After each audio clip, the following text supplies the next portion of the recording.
Tell you what, this video is brought to you by Zyrtec, because this is the only thing that's been keeping me alive for the last 2 months. Hello guys, Take99 here, and welcome to today's video where we're going to be talking about the Newcastle Knights. This video is going to be talking into basically, so it's almost like a preview video of like how I think of going in the squad is going to be going into 2024, because I genuinely think there is a lot of optimism at this club.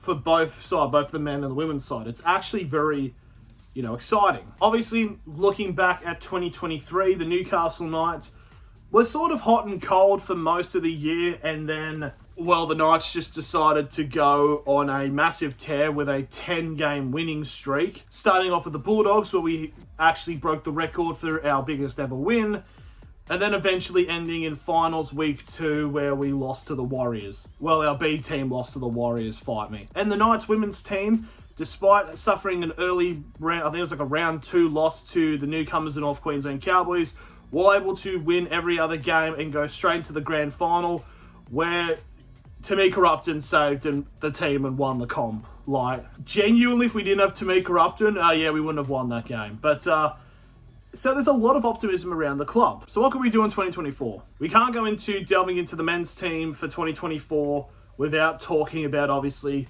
Dominic Young is not at the team anymore. He is now at the Roosters, in the big life. You got a new car. Happy. I'm happy for him. I hope he doesn't do well in the field, but I'm happy he's got the bag, which is respectable, especially in these times. And his brother actually got the bag as well. So the whole Young family from Huddersfield, they're all getting bag, which is I'm happy for them. So that's obviously raised the question of who replaces Dominic Young. Like it's a very tall order. So there's a couple of players that have been rumored to probably squeeze into the starting on the right wing. There has been Christian Mapapalangi, who's a young bloke who's kind of been on the fringe of the starting and the bench for the last couple of years. You've got Anari Tawala, who could potentially step in there, who's been, a very solid hand for the Knights over the last couple of years. And who I think is going to be the main player who's going to step up in there is the new recruit from the Panthers, Tom Jenkins. I feel genuinely like the Knights are actually in a pretty good position, especially putting Jenkins in there, because like I brought up with Dominic Young about 2 years ago, you've got like the experienced centre and the young winger for the Knights with Gagai and Young, which is very reminiscent of when Adam McDougall was the centre for Achille Iwate, and Achille Iwate, with that assistance, turned into the best winger in the NRL. So I do think it's going to go well, but I do have seen a lot of people say that because now he's gone from that side, and yes, he did score 24 tries, 25, something along those lines last year, that the Knights are going to absolutely crash to the ground, and they're going to think that last season was a bit of a... Well, you can't say fluke, because how does a team win 10 matches in a row accidentally? But for me, the big thing that people are overlooking is actually our left edge. Because our left edge is where pretty much most of our tries came from. Where you had Greg Marju, Bradman Best, and then on occasion through plays, Kalen Ponga. Like, I genuinely think you can make a case for that left edge being one of the best edges in the NRL.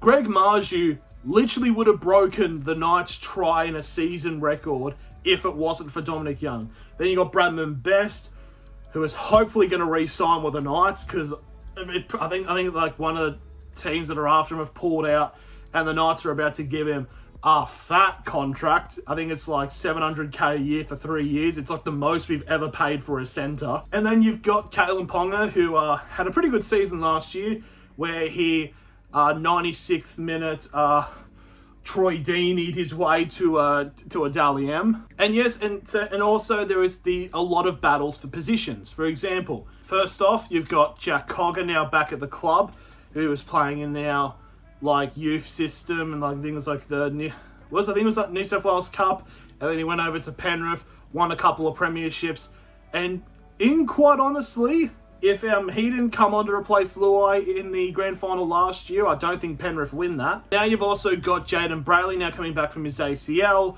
which now puts an interesting battle between him and Phoenix Crossland, who Like, Phoenix Crossland has really stepped up. Like, I'm not saying that he was a bad player beforehand in any way at all. I think he was solid.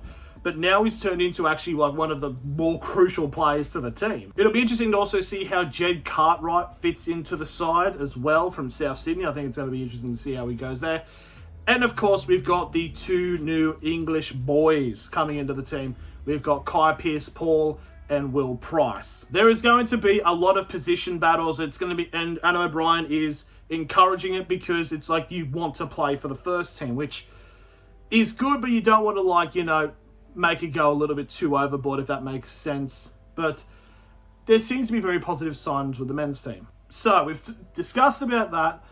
Here are some things that I think need to happen for the Knights, specifically for the men's team, of them if they want to continue and make the finals again next year.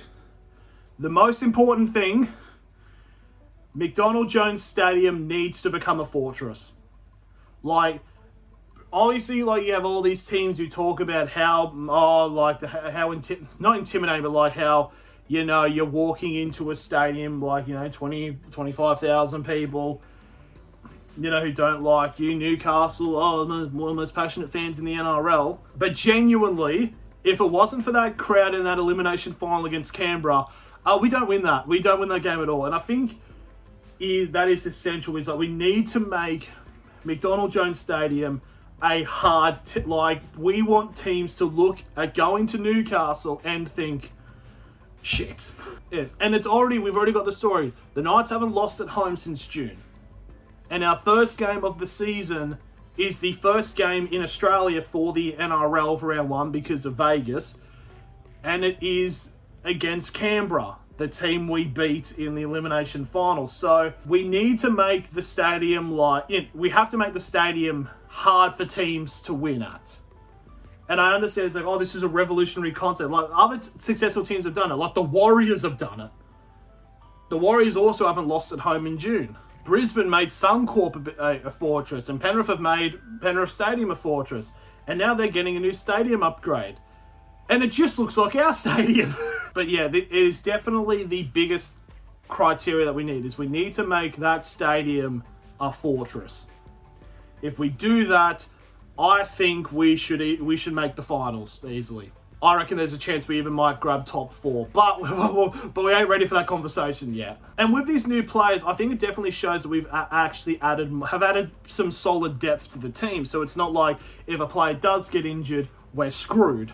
We actually have like good replacements coming in there. So I genuinely think this is probably one, in terms of like the whole 30, it's probably one of the strongest squads we've had for quite a while in terms of of depth. And it's very exciting to see. So we need to properly utilize that depth and basically turn into like a sort of like a Penrith where it's like everybody like fits in as it's a well-oiled machine, as like a cog, you know, tough stuff like that. I know revolutionary stuff we're talking about here, people.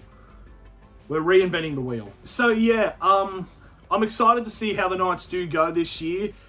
I think we can very much make the finals again this year. Maybe potentially push into top 4, which would be very exciting to see if that does happen. But let me know if you're a Knights fan or not, how you think the Knights will go. Do you think we'll go even better? Do you think we'll stay roughly the same, or do you think we'll drop off the face of the earth? But I think it's a very exciting time and optimistic time to be a Knights fan this year, which is great to see. Thank you guys for watching, and I'll see you all later.